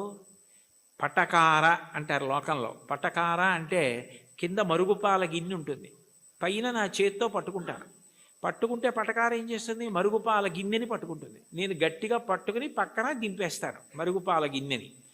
ఆ మరుగుపాల గిన్నెని పట్టుకున్న పటకార నేనే పట్టుకుంటున్నాను మరుగుపాలని అనుకుంది అనుకోండి, నేను పైన పట్టుకోవడం మానేశాను అనుకోండి, పట్టుకోగలదా? నేను పట్టుకుంటుంది కాబట్టి దాని పేరు పటకారని పేరు. ఈశ్వరుడి యొక్క చైతన్యము పడితే మనసు పనిచేస్తుంది. అసలు ఈశ్వర చైతన్యం పడకుండా మనసు ఎలా పనిచేస్తుంది? సంకల్ప వికల్పములు ఎక్కడి నుంచి వస్తాయి? నానాఛిద్రఘటోదర స్థిత మహాదీప ప్రభాభాస్వరం జ్ఞానం యస్యతు చక్షురాదికరణ ద్వారా బహిస్పందతే జానామీతి తమైవ భాంతమనుభాచ్యే తత్సమస్తం జగత్ తస్మై శ్రీ గురుమూర్తయే నమైదం శ్రీ దక్షిణామూర్తయే అంటారు దక్షిణామూర్తి అష్టకంలో. మనసు మాత్రం ఆయన ప్రభావం, వాక్కు ఆయన ఇచ్చినది. నేను ఇప్పుడు దీనికి ఇలా వ్యాఖ్యానం చేయాలంటే నేను ఎన్ని రోజులు చదువుకురాను దాన్ని? ఇక్కడ ఉన్న సమయాన్ని బట్టి ఏదో చెప్పాలంతే. నాకేదో భావన వచ్చిందనుకోండి, ఆ భావన నాలో కదిలినప్పుడు మూలాధార చక్రం దగ్గర నుంచి పైకొచ్చిన గాలి బ్రహ్మరంధ్రం దగ్గరికి వెడితే నువ్వు అట్లా నిర్గమించకూడదు, సమయం రాలేదని వెనక్కి తోసేస్తే నోటిలోకి వచ్చి నిలబడిన వాయువుని నాలుక కదిలి నొక్కితే సొట్టలు పడి గాలి అక్షరములై నా నోట్లోంచి బయటికి వస్తున్నప్పుడు అక్షరములు పదములై పదములు వాక్యములై నా భావనని పట్టుకుని ఆకాశగతమై వచ్చి మీ చెవులలోంచి లోపలికి వెడితే నా భావాలు మీ భావాలు అవుతున్నాయి. సభాభ్య సభాపతిభ్యశ్చ భో నమో నమో. అది చేస్తున్నవాడెవరు? నేను మాట్లాడుతున్నానంటే అర్థం ఎక్కడుంది దానికి? ఇది నేను వెళ్ళిపోయిన తర్వాత నేనే చెప్పాను వ్యాఖ్యానం అంటే, ఇది అది చెప్పింది, నేను చెప్పింది అది చెప్పింది. ఇది నాకు మైకు, నేను ఆయనకి మైకు. లోపలుండి ఆయన చెప్తే నేను మైకు తప్ప నేను చెప్పడం ఏంటి? అది తెలిసిన్న వాళ్ళు నేనన్న మాట అనలేదు. పలికెడిది భాగవతమట, పలికించు విభుండు రామభద్రుండట. నే పలికిన భవహరమవునట, పలికెద వీరుండుగాథ పలుకగనేలా. నా స్వాతంత్రం ఎందుకు? ఆయన ఏది పలికిస్తే అది పలుకుతాడు తప్ప నేనన్నది ఏం లేదన్నారు పోతన గారు. ఏమిటి అంత భాగవతాన్ని ఆంధ్రీకరించిన మహానుభావుడు. కాబట్టి దీనికి ఇది మార్గం అన్నది ఎక్కడుంది అసలు? ఈ మాటల చేత ఆయన వశపడిపోతాడు. నేను ఇన్ని ప్రవచనాలు చేశాను కాబట్టి నేను ఖచ్చితంగా భగవంతుణ్ణి చేరిపోతాను అని ఎట్లా చెప్తావు? ఆయన అనుగ్రహం నీ చేత మాట్లాడించింది. నీవు మాట్లాడడంలో నిన్ను నువ్వు మరిచిపోతే మాట్లాడడం నీ నిప్పి మరిచిపోవడానికి, నీ బాధ మరిచిపోవడానికి కూడా కారణమైపోతాయి. నిజంగా నీకేదో నొప్పిగా ఉంది, అయినా మాట్లాడడంలో నువ్వు ఆ నొప్పి మరిచిపోతున్నావు అంటే అన్నీ మరిచిపోవడానికి నీకున్నది సాధనం అయిపోతాయి. అప్పుడు ఈశ్వరుడు వశపడతాడు. తప్ప ఇది నాకు మార్గము, దీనికి ఇది ప్రయోజనము అని అనుకున్నంతకాలం నువ్వు వశపడతావా స్వామి? అంత అమాయకుడివా? అది సాధ్యమా? అంటే ఆ మైమరుపు రావాలి. అందుకే మీరు చూడండి, తన్మయుడైపోయాడండి అంటారు. తన్మయుడైపోయాడండి అన్న మాటకు అర్థం ఏమిటి? తత్ ఎందు మయమైపోయాడు. ఏమంటే మరి దొంగ మీ జేబులోంచి డబ్బులు తీసేస్తుంటే మీకు తెలియలేదా అన్నారనుకోండి, ఆ శోభారాజు గారు కీర్తన పాడుతున్నారండి, దాంట్లో తన్మయం అయిపోయానంటాడు. అంటే మనసంతా ఆవిడ కీర్తన యందు మగ్నం అయిపోయింది. దొంగ జేబులో చేయి పెట్టడం కానీ డబ్బులు తీయడం కానీ తెలియలేదు. చర్మానికి స్పర్శ ఉండదా? ఉంది. కానీ ఎందుకు తెలుసుకోలేకపోయింది? అంటే మనసు పాట యందు తన్మయం అయిపోయింది. అలా నువ్వు ఏది చేస్తున్నావో దాని ద్వారా నువ్వు తన్మయం అయిపోతే అప్పుడు ఈశ్వరుడు వశపడతాడు. తప్ప ఇది నేను ఇంత బాగా చేస్తున్నానని నువ్వు నీకు పొగుడుకోవడం అలవాటైపోతే, ఇది నేనే చేస్తున్నాను అనుకుంటే నువ్వు బాగా చేసుకుంటున్నావు కదరా, చేసుకో అంటాడు. అది తన్మయానికి కారణమై, అందుకే చిట్ట చివరికి ఏదైనా ఎక్కడికి వెళ్ళాలి అంటే మౌనమునందు పర్యవసించాలి. చిట్ట చివరికి సంగీతము నాదమునందు, శబ్దం ఎక్కడ పుడుతోందో అక్కడ లయమైపోతుంది. నాదతను మనిషం శంకరం అంటారు త్యాగరాజస్వామి. అందుకే ఆ నాదము శంకర శరీరము, దాని యందు లయం అవ్వాలి.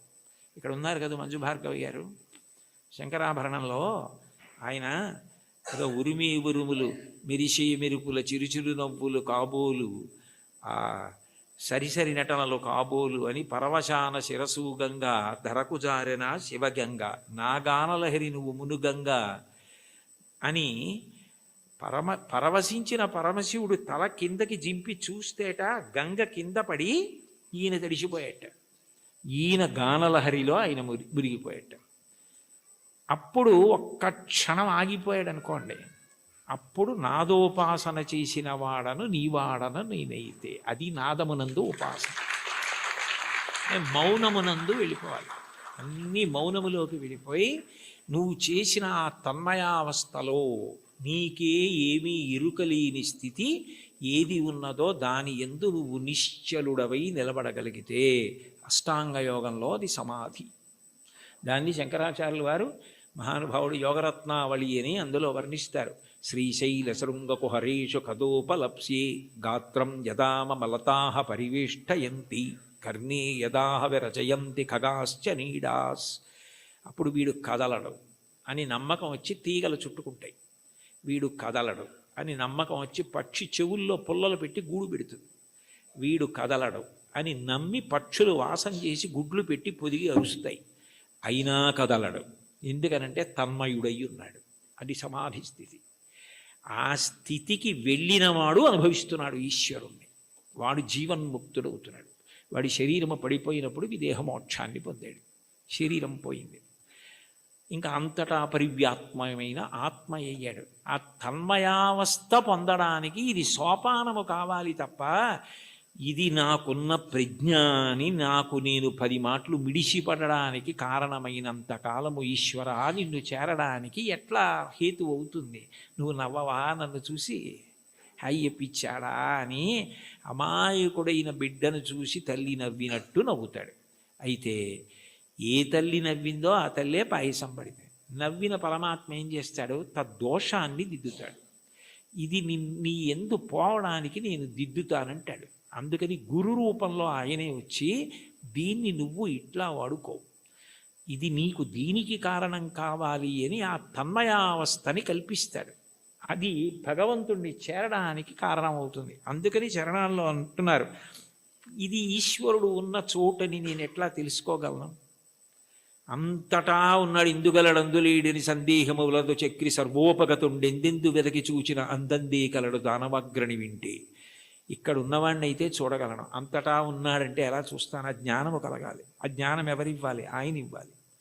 కాబట్టి ఉన్న చోటెరుగుదునా ఓయి అంటే పలికేవా? అతిశయం మనసులో ఉండిపోతే ఓయి అని పిలిస్తే నువ్వు పలుకుతావా? సాధ్యమా?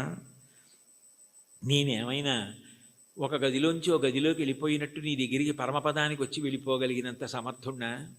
నా వల్ల సాధ్యం అవుతుందా?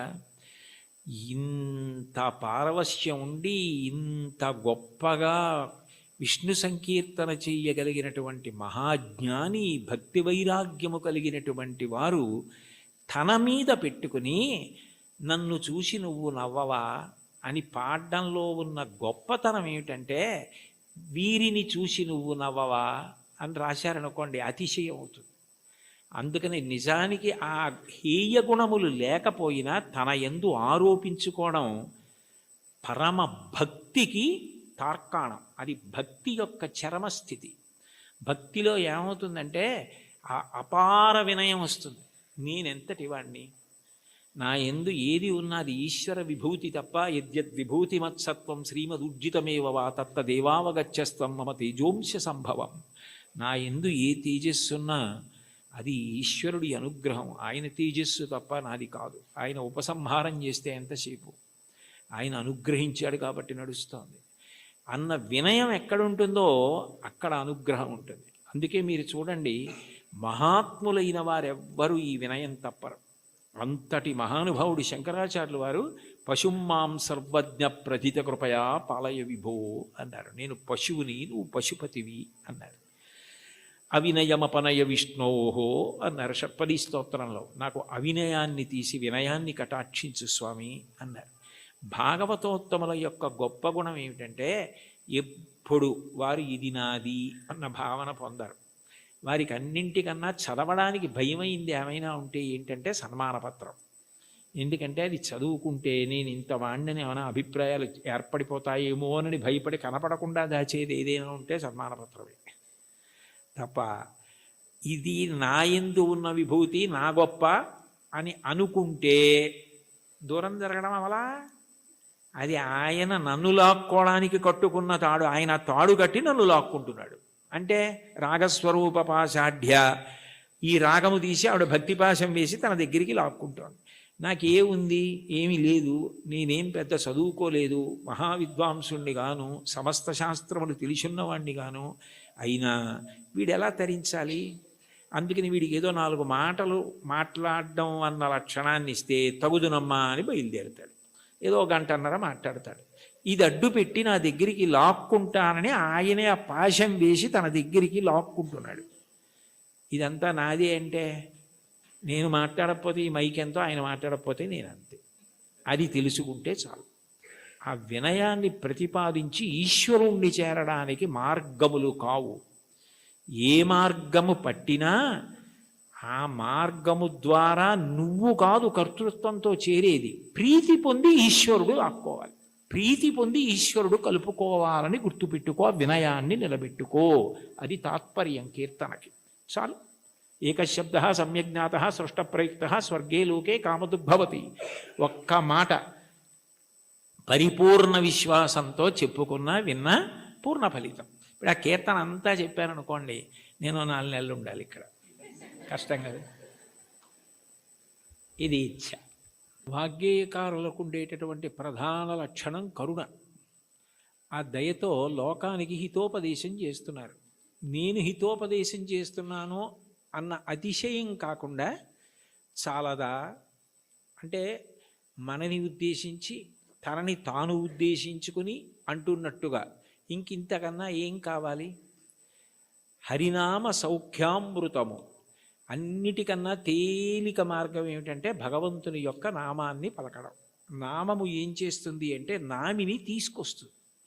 ఇప్పుడు నేను ఇక్కడ కూర్చుని అకస్మాత్తుగా మాట్లాడుతూ శోభారాజు గారు అన్నాను అనుకోండి, ఆవిడ నా వంక తిరుగుతారు. ఎందుకని? నామము నామిని ప్రతిస్పందించేటట్టు చేస్తుంది. భగవంతుని నామము ఒకటే ఉండాలి కదా. ఇప్పుడు నాకు కోటేశ్వరరావు అని పేరు అంతేకాని నాకు సహస్రనామాలు ఉండవు కదా. మరి ఈశ్వరుడికి ఎందుకు అన్ని నామాలు? అంటే నామములు బాలసారి చేసి పెట్టిన పేర్లు కావు, నామములు గౌణములు. నిర్గుణుడైన భగవంతుడు ఒక్కొక్క గుణాన్ని ఆవిష్కరించినప్పుడు ఒక్కొక్క నామము కింద మారుతుంది. ఉదాహరణకి స్థాణుహు అన్నాను అనుకోండి. స్థాణుహు అంటే సాధారణంగా మనం ఏమంటాం, కదలకుండా ఎవరైనా నించున్నారనుకోండి, నువ్వేమైనా స్థాణువా కదలమే అంటావు. భగవంతుడికి స్థాణువు అని పేరు ఎందుకు వచ్చిందంటే ఇంకా ఆయన అంతటా వ్యాప్తి చెంది ఉన్నాడు, ఇక ఆయన కదలడానికి చోటేది. అందుకని స్థాణుహు. ఒక్కొక్క గుణము వలన ఒక్కొక్క నామం వస్తుంది. మీరు ఏదో ఒక్క నామాన్ని ప్రీతితో పట్టుకున్నారనుకోండి, ఆ నామం పలకడం అలవాటు అయిపోయింది అనుకోండి, కష్టం రానివ్వండి, సుఖం రానివ్వండి, ఏమవనివ్వండి, ఆ నామం పలకడం అలవాటైతే కలియుగంలో దానికి ఒక సౌలభ్యం ఉంది.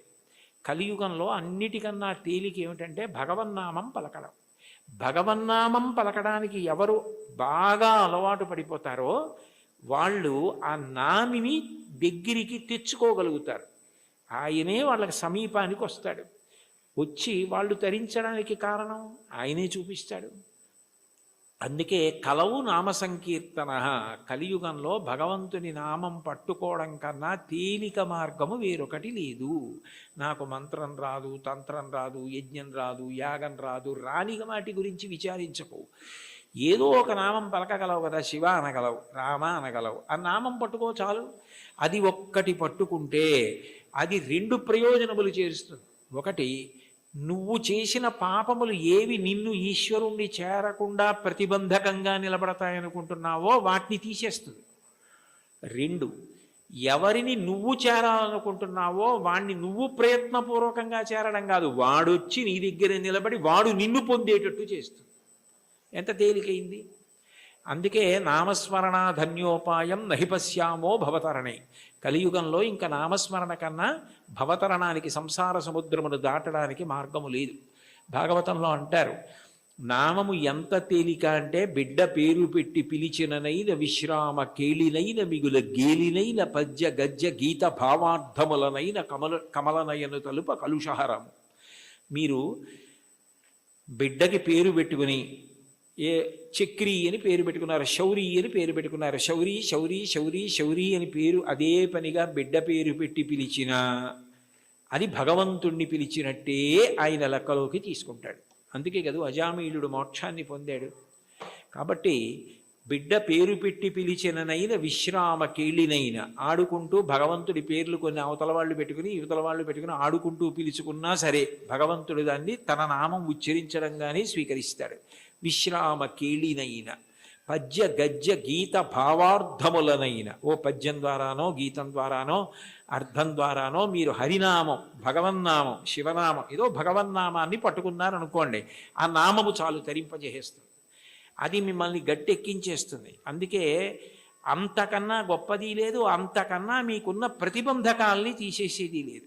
ఏది ఈశ్వరుణ్ణి చేరడానికి అడ్డో దాన్ని ఆ నామం తీస్తుంది. అందుకంటారు పోతన గారు భాగవతంలో, బ్రహ్మహత్యానేక పాపాటములకగ్ని కీలలు హరినామ కీర్తనములు, మధుపాన కిల్బిష మదనాగ సమితికి కేసరుల్ హరినామ కీర్తనములు, తపనీయ శౌర్య తమసంబునకు సూర్య కిరణముల్ హరినామ కీర్తనములు, గురుతల్ప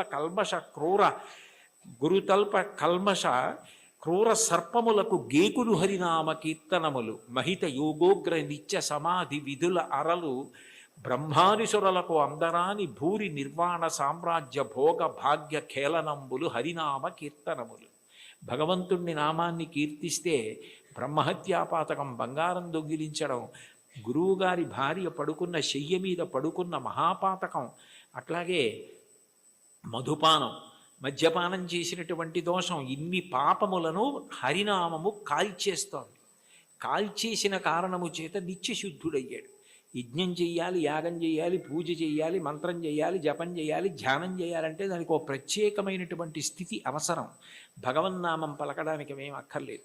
కూలిన చోట, కొట్టబడి కుందిన చోట, మహాజ్వరాదులను ప్రీలిన చోట, సర్పముఖపీడలు పొందిన చోట, ఆర్తులై తూలిన చోట, విష్ణు భవదూరిని పేర్కొని రేని అక్కాలుని యాతనావితతి పోనరు కానరు దుఃఖభావములు. కూలినప్పుడు, కింద పడ్డప్పుడు, పాము కనపడినప్పుడు, ఏదో తగిలి పడిపోయినప్పుడు, జ్వరం వచ్చినప్పుడు భగవన్నామం పలకడం అలవాటైనటువంటి వాడు భగవంతుణ్ణి పొందుతాడు. కలియుగంలో భగవన్నామం పలకడం కన్నా తేలికైన మార్గము వేరొకటి లేదు.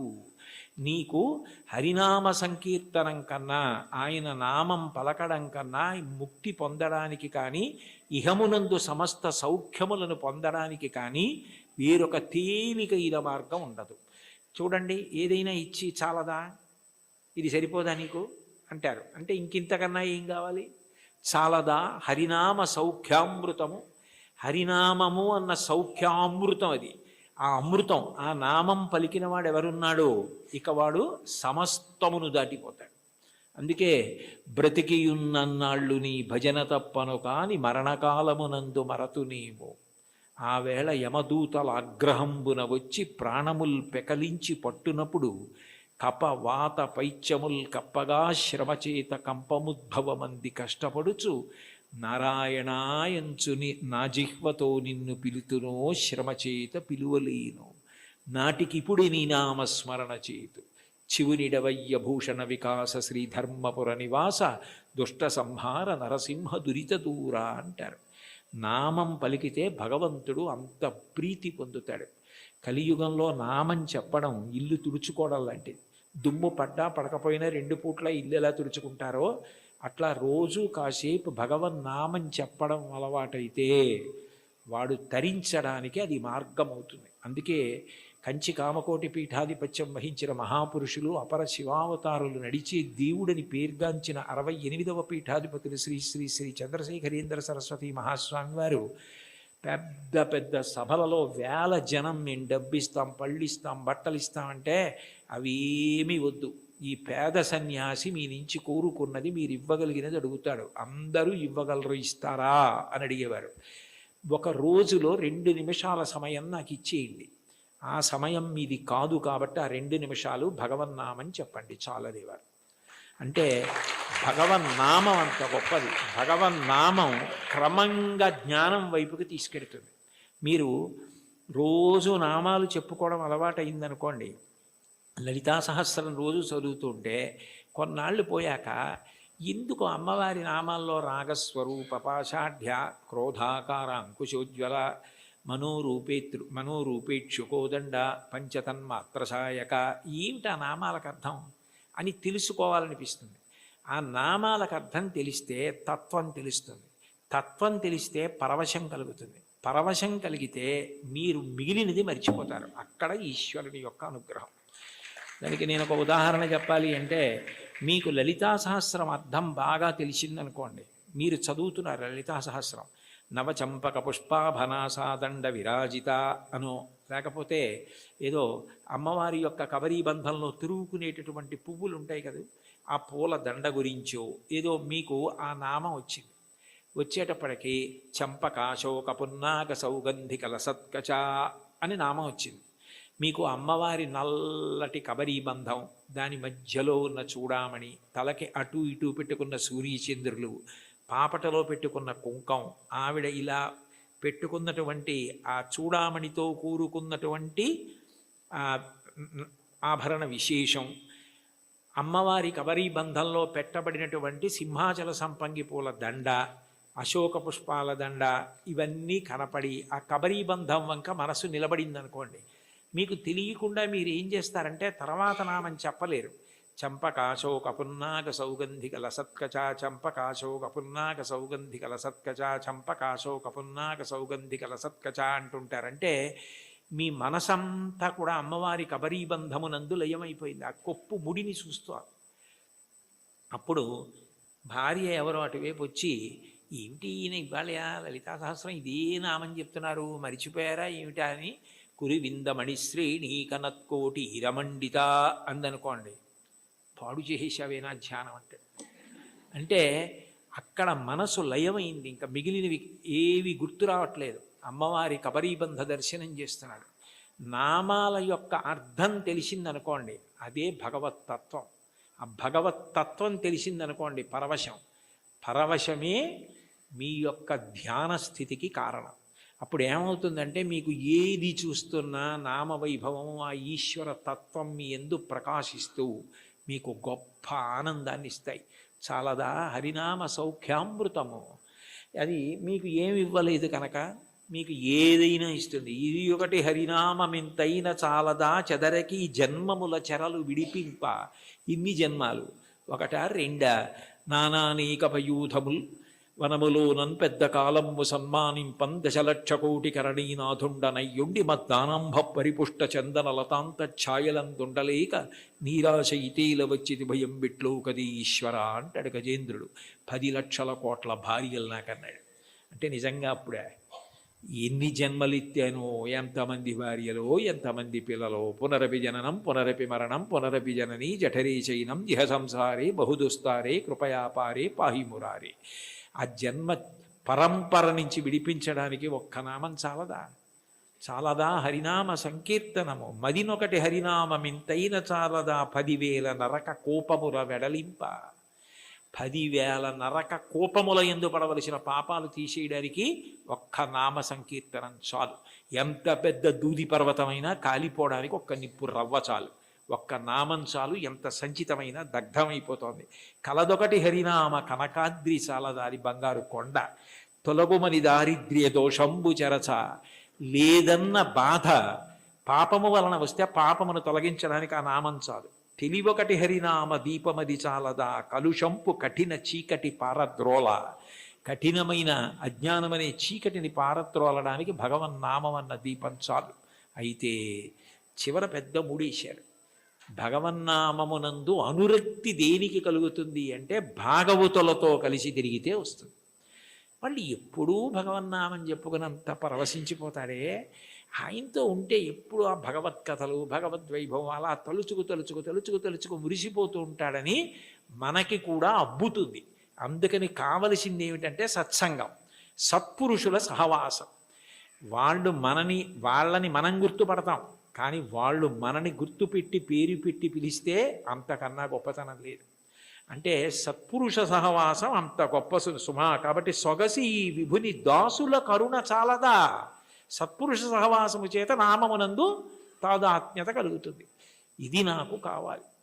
ఆ నామమును పట్టుకోండి చాలు. అంటే చాలా తేలిక మార్గాన్ని ఇందులో ఉపదేశం చేసి, అబ్బాయి చాలా చిన్నది ఇచ్చాను అనుకుంటున్నావా, ఇది చాలదా, ఇంకింతకన్నా ఏమిటో, ఇంకింతకన్నా ఏం లేదు. ఎంత బాగా మాట్లాడారో, ఎంత అనునయంగా మాట్లాడారో, చాలదా, అయిపోయింది.